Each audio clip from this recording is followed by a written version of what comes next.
വഴിയിൽ വെച്ച് സൈക്കിൾ പഞ്ചറായി കഴിഞ്ഞാൽ എയർ അടിക്കാൻ ഞാൻ യൂസ് ചെയ്യുന്ന ഒരു മിനി പമ്പാണ് സർഫാസ് ബ്രാൻഡിന്റെ 2000 ചില്ലാൻ രൂപയാണ് വില വരുന്നത്. എറണാകുളത്തുള്ള അപ്ഗ്രേഡ് സൈക്കിളറി ഷോപ്പിൽ നിന്നാണ് മേടിച്ചത്. പ്രീസ്റ്റയും ഷാർഡറും 2 വാൽവും നമുക്ക് ഈ ഒരു പമ്പ് വെച്ച് എയർ അടിക്കാം. അതിനുള്ള അഡാപ്റ്റർ പമ്പിന്റെ അകത്ത് തന്നെ വരുന്നുണ്ട്, മാറ്റിയിട്ട് യൂസ് ചെയ്യാം. ഈ ഒരു പമ്പിന് പ്രഷർ ഗേജ് വരുന്നില്ല, അതുകൊണ്ട് ആക്യുറേറ്റ് പ്രഷർ നമുക്കറിയാൻ പറ്റില്ല. പക്ഷേ സ്ഥിരമായിട്ട് ഉപയോഗിച്ച് കഴിയുമ്പോൾ കൃത്യമായിട്ടുള്ളൊരു ഐഡിയ കിട്ടും. ഞാനിപ്പോൾ എൻ്റെ സൈക്കിളിൻ്റെ ടയർ ഫ്ലാറ്റ് ആക്കിയിട്ടുണ്ട്. എത്ര പ്രാവശ്യം എയർ അടിച്ചാലാണ് സൈക്കിളിൻ്റെ ടയർ ഫുള്ളാവാൻ നോക്കാം. 80 PSI ആണ് അടിക്കാറ്.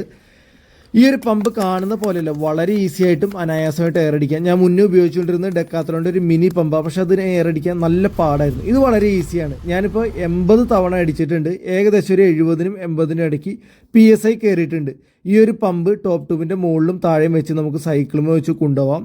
ബോട്ടിലിൻ്റെ സൈഡിൽ വെക്കാൻ പറ്റുമെന്ന് അറിയില്ല. ഞാനിപ്പോൾ എൻ്റെ പഴയ പമ്പ് ഇരുന്ന ക്ലിപ്പ് എടുത്ത് ബോട്ടിലിൻ്റെ സൈഡിൽ വെച്ച് അതും ഇത് ഫിറ്റായിട്ട് ഇരിപ്പുണ്ട്.